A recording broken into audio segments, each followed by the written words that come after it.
राजकीय, सामाजिक, आध्यात्मिक, शैक्षणिक, शेतीविषयक बातम्यांसाठी आदर्श भारत माझा सदैव न्याय हक्कासाठी आपल्यासोबत. नक्कीच मला असं वाटतं की आपण महाराष्ट्राच्या राजकारणात जेव्हा आपण वाकून बघतो किंवा खूप स्पष्टपणे बघायला जातो तर अनेक मोठे नेते हे नेहमीच दुसऱ्या पक्षातून ह्या पक्षात आणि ह्या पक्षातून त्या पक्षात, ह्याला एक उलथापालथ जरी म्हटली पण ह्याला एक अनुभवही म्हटला जातो. मी काही एवढा मोठा नाहीये, मी साधा एक पदाधिकारी आहे, पण मोठ्या नेत्यांच्या सोबत मला काम करायला मिळालं आणि सन्माननीय बाळासाहेबांचा आशीर्वाद मिळालाय. उद्धव साहेबांचं काम बघता आलं, आदित्य साहेबांचं काम बघता आलं, शिंदे साहेबांसोबत जवळून काम केलंय, पक्ष बांधणी कशी असते ते सगळं पाहिल्यानंतर मला असं वाटतं की ज्या वेळेला तुम्हाला कळतं की तुम्ही ज्या क्षेत्रात आहात, ज्या जागेत आहात, तिथे जर तुम्हाला बळ मिळत नसेल, म्हणजे मला असं बोलायचं की स्पष्टपणे की पनवेल विधानसभा, उरण विधानसभा इथे ज्या वेळेला आजूबाजूला बीजेपी वाढत असताना मी जेव्हा शिवसेनेत काम करतो त्यावेळेला माझे नेते माझ्या सोबत असायला पाहिजेत, माझ्या सोबत कार्यक्रमाला यायला पाहिजेत, मला त्यांनी धीर द्यायला पाहिजे. अनेक राजकारण करत असताना अनेक गोष्टी इथे घडतात, त्यावेळेला धीर देणं किंवा माझा नेता माझ्यासोबत असणं हे मला असं वाटते फार महत्वाची गोष्ट आहे. ती मिळाली नाही असं म्हणत नाही, पण त्याची कुठेतरी मला कमतरता जाणवली. म्हणून मला इथल्या विभागामध्ये असलेला नेता किंवा इथून आगे हाकेच्या अंतरावर असलेला नेता, म्हणजे आता मला असं वाटतं की आदिती तटकरे ह्या तर पालकमंत्री म्हणून घोषित झालेले आहेत, त्यांचा वाद असेल ती गोष्ट वेगळी, पण पालकमंत्री ऑफिशियली ते असताना आम्हाला असं वाटतं की त्या खारघर परिसरात, पनवेल परिसरात, उरण परिसरात सातत्याने तटकरे साहेब सुद्धा येत असतात. तर आम्हाला माझ्या सोबतच्या, शेवटी आज मी जरी सचिव म्हणून राज्यात काम करत असतो, पण माझ्यासोबत अनेक लोक आहेत, माझ्यासोबत पदाधिकारी आहेत, जिल्हाधिकारी आहेत, तालुका प्रमुख आहेत, त्यांच्या ज्या काही व्यथा आहेत ह्या स्थानिक पातळीवर सोडवल्या जातात आणि त्या सोडवताना आम्हाला स्थानिक पातळीचे नेते असायलाच हवेत असं वाटतं. युतीत काम करत होतो, इथे रामशेठ आहेत, सगळेच आहेत, पण तरीही एक पक्षाचा स्वतःचा एक नेता आपल्या सोबत असायला हवा. तुम्ही जर पाहिलं असाल तर पनवेल किंवा उरणमध्ये शिंदे साहेबांकडनं कुठलाही नेता, जर तुम्हाला आठवत असेल पत्रकारांना तुम्ही सांगा, कुठलाही मोठा नेता कुठल्याही कार्यक्रमाला येत नाही, ती उणीव नक्कीच जाणवली. आणि मग पक्षांतर थोडंसं राजकारण, मी कदाचित एकनाथ शिंदे साहेबांशी थेट काम करतो, श्रीकांत शिंदे साहेबांशी एक थेट काम करतो, तर ह्याचा कुठेतरी काहीतरी मला त्रास जाणवला. आणि मला असं वाटतं की जिथे त्रास आहे तिथे मग काम न करणं, आपण मुकाट्याने इथून निघून जाणं आणि दुसरीकडे आपलं जे काही जो अनुभव आलाय तो राजकीय अनुभव दुसरीकडे वापरणं. शेवटी कसं आहे, आम्ही जरी शिवसेना सोडून जात असलो तरी आम्ही युतीतच आहोत, म्हणजे आम्ही काही दुसऱ्या कुठल्या तरी आघाडीत किंवा नाही जात आहोत. तर आम्ही हे सगळे 3 पक्ष आहेत, भाजप आहे, राष्ट्रवादी आहे, शिवसेना आहे. मी शिवसेनेतून फक्त एक पक्ष बदलतो, आपली युती तीच आहे आणि मी फक्त नेतृत्व बदलतो. आज अजितदादांचं नेतृत्व आणि तटकरे साहेबांचं नेतृत्व घेण्यासाठी मला असं वाटलं की मला आतूनही आणि माझ्या मित्र परिवारातून आणि माझ्या कार्यकर्त्यांकडनं मला बळ मिळालं. राष्ट्रवादी काँग्रेस पक्षच का आपण निवडला? मी परत एकदा तेच म्हणतोय की मला जेव्हा पक्षातून बरखास्तीच्या काही घटना झाल्या, ते ऍक्च्युअली खरं म्हणावं तर तो एक अंतर्गत राजकारणाचा भाग होता. त्याच्यावर पत्रकार बंधूंनी तुम्हीही बातम्या लावल्यात. बरखास्तीचं पत्र होतं पण हकालपट्टीच्या न्यूज असं महाराष्ट्रात घडलं. त्यावेळेला समजायचं की हा पूर्णपणे राजकीय कटच आहे, कारण बातमी एक आणि पत्र एक. तर बातमीचा अट्टहास, हकालपट्टीचा शब्द का टाकला गेला ह्याच्यातच सगळ्या महाराष्ट्राचं जितके कोणी राजकारणी असतील ते सहज सांगू शकतात की हा एक राजकीय कट आहे. पण मी काही मोठा कुठला नेता नाहीये, मी साधा माणूस आहे, माझ्यासोबतचे सगळी लोक साधी आहेत.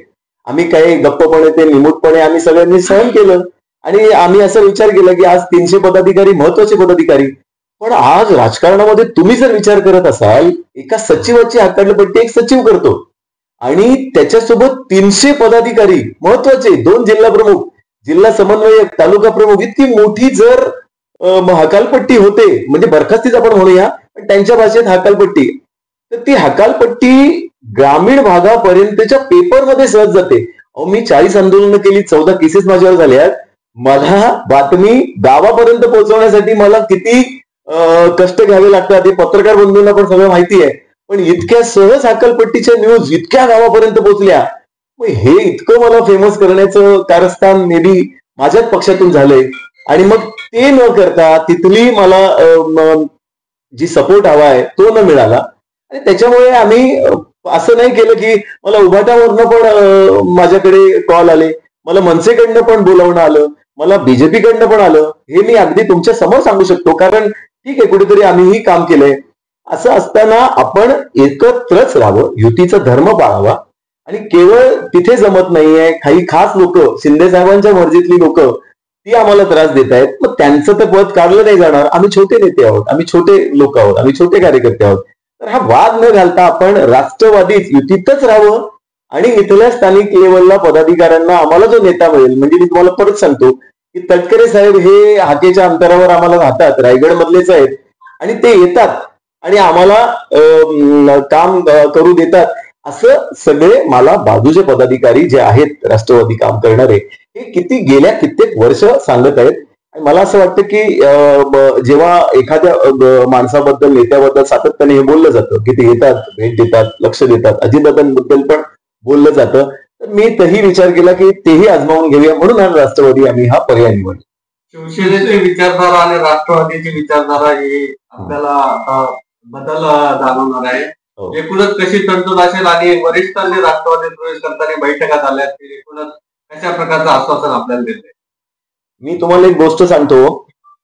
मी एक एनजीओचे मोठे अधिकारी होते आणि उद्धव साहेबांची वेळ घेतली होती जेव्हा मुख्यमंत्री होते, आणि आम्ही 6 तास उद्धव साहेबांची वाट पाहिली मंत्रालयामध्ये. पण उद्धव साहेब काही भेटले नाहीत आणि ती व्यक्ती बाहेरून आली होती. त्यांचं संध्याकाळचं फ्लाईट होतं, रात्रीचं फ्लाईट होतं. ते मला म्हणाले, रुपये जी नहीं हो रहा है आप तो छोड़ दो, मुझे अच्छा नहीं लग रहा है, आप यहाँ वहां दौड़ रहे हो, आपको टाइम नहीं मिल रहा है. तर मी त्यांच्या अगदी घनिष्ठ होतो. म्हणजे उद्धव साहेब माझे इन्स्टावर मला त्यांची पोस्ट लाईक करतात, इतकं तर आपण म्हणूया की ते घनिष्ठ मी म्हणू शकतो. पण मला भेटायला त्यांनी 6 ते 7 तास दिले. ठीक आहे, मुख्यमंत्री आहेत राज्याचे, पण शिंदे साहेब असे नव्हते ते तातडीने सामान्य माणसाला भेटले. पण उद्धव साहेबांना भेटायला गेल्यानंतर हा अनुभव आल्यावर आम्ही खाली उतरलो आणि खाली उतरल्यावर अजितदादा भेटले आणि अजितदादांनी त्या माणसाला ओळखलं थांबून माझ्यासोबत असलेल्या अधिकाऱ्यांना आणि म्हटलं, अरे आप यहाँ पे, तो ते म्हटले की यहाँ पे आए थे हम और मिलना था सीएम साहब को. बोलला क्या काम है, आप मेरे घर पे आ जाइए. आणि मग मी तर सोबत गेलो नाही, पण मी माझा शिवसेनेचा धर्म पाळला, मी गेलो नाही तिथे. पण त्यांची 8 वाजता बरोबर मिटिंग झाली, त्यांचं कामही झालं आणि ते रात्रीच्या फ्लाईटने निघूनही गेले. मला आलेला अनुभव चांगला होता. कुठेतरी चांगले अनुभव आपण आपल्या हृदयामध्ये ठेवतो. काम करताना राजकारणात आपल्याला प्रत्येकालाच अनुभव येतात आणि ते अनुभव मला वाटते माझ्या एका कप्प्यामध्ये राहिले होते. ह्याचाच एक उल्लेख ज्या वेळेला मी परत एकदा करेन की ज्या वेळेला ही बरखास्ती, हकालपट्टी सगळं झालं आणि थोडंफार जरी मी वरच्या लेवलला काम करत असलो, माझ्यासोबत 300 पदाधिकारी, तालुका प्रमुख, जिल्हा प्रमुख, मी ज्या मुलांना आई बाबांना सांगून आलो. बघा, तुम्हाला पत्रकार बंधूंना सांगतो की उरण पनवेलमध्ये हे सगळं बीजेपीमय झालेलं आहे. असं असताना उभाटातून कोणी आमच्याकडे आलं नाही, शिंदे गटाकडे, पण शिंदे साहेबांकडे. पण मी तरीही नवीन मुलं आम्ही आज तयार केली, जी खरंच नवीन मुलं होती. त्यांना मी राजकीय भविष्य घडवण्यासाठी त्यांना आणले. मी कित्येकांच्या घरी जाऊन आई बाबांना भेटून त्यांना या पक्ष प्रवाहात आणले. पण त्यांना जर तुम्ही 4 वर्ष काम केल्यानंतर अचानक जर हकालपट्टी करून देता तर मी त्यांचा अन्सरेबल आहे. मला ते त्यांच्या घरातले विचारू शकतात आणि मग मला डिसिजन घेणं वाटत होतं. जसं तुम्ही आता हा प्रश्न विचारलाय की जुळवून कसं घ्याल, तर तो जुळवून घेण्यासाठी मी जेव्हा पक्ष बदलासाठी त्यांना भेटलो, त्यांनी मला अदितीताई, तटकरे साहेब, स्वतः अजितदादा, आम्ही चहा प्यायलो, आम्ही सोबत चर्चा केली, उरणबद्दल विचारलं. तर मी म्हणालो की साहेब हे सगळं चालूच आहे. ते म्हणाले, तुला कोण त्रास देतो, हे महाराष्ट्र टाइम मध्ये बातमी आली. मी त्यांना म्हटलं की हो, महाराष्ट्र टाइम बातमी आलेली आहे, बऱ्याच पेपर होते. म्हणजे नवाकाळमध्ये पण आली तुझी बातमी. जेव्हा इतका मोठा उपमुख्यमंत्री जे आहेत त्या आपल्या छोट्या कार्यकर्त्याला म्हणतात की त्यांनी तुमची बातमी दुसऱ्या पेपरमध्ये, म्हणजे ते फार निरीक्षण करणारे नेते. मग शेवटी नेता तुम्हाला भारावून टाकतो आणि मग तुम्हाला तो पुढे नेत असतो, तुम्ही त्याला फॉलो करता. मला आलेला अनुभव तो चांगला होता. त्यांची जर राष्ट्रवादीची तुम्ही भूमिका बघत असाल तर ते शिवसेना आणि नक्कीच वेगळी आहे. पण आज जेव्हा एकत्र काम करतायत, आज शिंदे साहेबांना अजितदादा जर जमत असतील आणि अजितदादांना फडणवीस जमत असतील आणि तिघांना पण सगळं जमत असेल, आणि चांगले जर हास्य आणि त्यांच्या बैठकीमध्ये जर आम्हाला चांगले फोटो येत असतील तर मला नाही वाटत की राष्ट्रवादीमध्ये काम करण्यासाठी कोणतीच अडचण नाही. की माझं शिंदे साहेबांसोबत असलेले म्हस्के साहेबांसोबत याबद्दल बोलणं झालं, स्वतः श्रीकांत शिंदे साहेबांसोबत बोलणं झालं, मिलिंदजी देवरा यांचा मला कॉल होता, त्यांच्यासोबत सखोल झालं, चर्चा झाली. पण त्यांना मी सांगितलं की कसं आहे की माझ्यासोबत जर 300 लोकांना तुम्ही ज्यावेळी नाराज करता आणि त्यांची मनं तोडता, आम्ही 1-1.5 महिना वाट पाहिली, पण तुम्ही ज्या माणसाने आम्हाला दुखवलंय त्याला तर तुम्ही काढू शकणार नाही आणि त्यांना नेतृत्व तुम्ही युवकांचं दिलंय. मग आता आमच्या सोबत असलेले युवाच आहेत, मग त्यांनी कुठे जायचं? तुम्ही मला शिवसेनेत घेत होते, पण मग युवा आम्ही ते 300 माझ्याकडे माणसं आहेत ती कुठे जाणार? मग मी त्या कार्यकर्त्यांसाठी तुम्हाला जोपर्यंत तुमचा निर्णय होत नाही तोपर्यंत मी थांबलो. म्हणजे ते युवा सेनेतले कार्यकर्ते पदाधिकारी त्यांचं तुम्ही काय करणार? त्यांना ज्या लोकांनी दुखवलंय ते युवा सेनेचेच पदाधिकारी, वरिष्ठ पदाधिकारी आहेत, मग हे बसूच शकत नाही. मग शेवटी मी निर्णय घेतला की त्यांना त्रास होणार, मी वरती सुखाने जगणार, हे जमणार नाही. मी कार्यकर्त्याच्या जोरावर आलेला माणूस आहे, म्हणून मी निर्णय घेतला की आपण हा पक्ष सोडावा. जर आज येणाऱ्या स्वराज्य संस्था वगैरे असतील आणि तुम्ही म्हणता आम्ही एकत्र येऊ, तर हो, पनवेल महानगरपालिका लागते, नवी मुंबई महानगरपालिका लागते, त्याच्यानंतर पनवेल नगर परिषद स्वराज्य संस्था आहेत. पण मला असं वाटतं की आज डाकी साहेब आहेत, मी आहे, अनेक लोक आता नवीन जोडली जातील. युतीमध्ये काय घडेल स्वराज्य स्थानिक स्वराज्य संस्थांना हे आपल्याला माहिती नाही, तुम्हालाही माहिती नाही, नेत्यांनाही अजून काही माहित नाही. पण मोठ्या युत्या करताना जर आम्हाला ते अपेक्षित त्यांनी घेतलं तर जुळवून घेण्याची आमची नक्कीच भूमिका असेल आणि आम्ही शेवटी युतीचा धर्म सांभाळू, हे मी डाकी साहेबांच्या सोबतच तुम्हाला आश्वासन देतो. नमस्कार. बघा, जवळपास मी 10-12 वर्षे समाजसेवा केली आणि ती समाजसेवा करत असताना आपल्या उरणमध्ये अनेक समस्या निर्माण झालेल्या होत्या.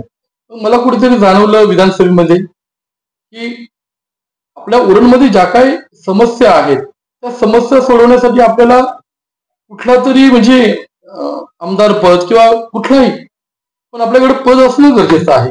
या एकमेव हेतूने मी विधानसभेला सामोरे गेलो आणि सामोरे जेव्हा गेलो तेव्हा मला असं वाटलं की ज्या पद्धतीने मी 10-12 वर्षे समाजसेवा करतोय, मी करतोय, माझी पत्नी समाजसेवा करतोय, तर त्याचं फल आपल्याला नक्कीच या निवडणुकीमध्ये मिळून जाईल. परंतु ज्या पद्धतीने मी निवडणूक लढलो आणि लोकांनी ज्या पद्धतीने मला सपोर्ट केलं त्याच्यावरून मला समजलं की समाजसेवा करत असताना आपल्या सोबत राजकीय पक्ष असणं खूप गरजेचं आहे. मग हे जेव्हा मला जाणवलं तेव्हा मला मग माझे मोठे बंधू रुपेश दादांची आठवण आली. कारण बघा, आपल्या उरणमध्ये एक मोठा गंभीर विषय होता, चिटफंड. सतीशने असं काही चमत्कार घडवलं होतं की अनेक संसार, अनेक घरं उद्ध्वस्त होणार होती आणि ती संसार उद्ध्वस्त होण्यापासून वाचवण्याचं काम आपल्या रुपेश दादांनी केलं. कारण राजा हा प्रजेचा असतोय, परंतु या आपल्या उरणच्या राजाला काय प्रजेचं पडलं नव्हतं. तेव्हा रुपेश दादांनी ज्या तळमळीने, ज्या आत्मीयतेने लोकांना समजावलं, सांगितलं की सतीश हा खोटारडा माणूस आहे, लबाड माणूस आहे, याच्यापासून सावध व्हा. हा जो काही तुम्हाला स्वप्न दाखवते खोटे आहेत, आपले आयुष्य, आपले संसार उद्ध्वस्त करेल, ही जेव्हा गोष्ट रुपेश दादांनी सांगितली उरणच्या जनतेला, त्याच्यामुळे मला वाटते जवळपास 70-80% वाचले. कदाचित जर रुपेश दादांनी तो विषय उरणच्या जनतेला, नागरिकांना सांगितला नसता तर आज आपला उरण देश धडीला लागला असता.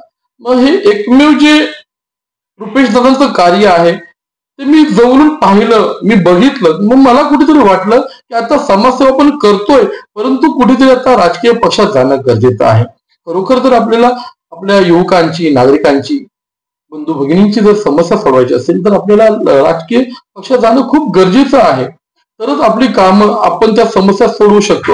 या एकमेव हेतूने मी रुपेश दादांना विनंती केली की दादा, आता मला तुमच्यासोबत काम करायचं आहे. आणि मग त्यांनी मला पुढच्या या वाटचाली संदर्भात सांगितलं की त्याची आपण राष्ट्रवादी काँग्रेस पार्टीमध्ये अजितदादांच्या मार्गदर्शनाखाली, तटकरे साहेबांच्या मार्गदर्शनाखाली आपण काम करूया त्याशी.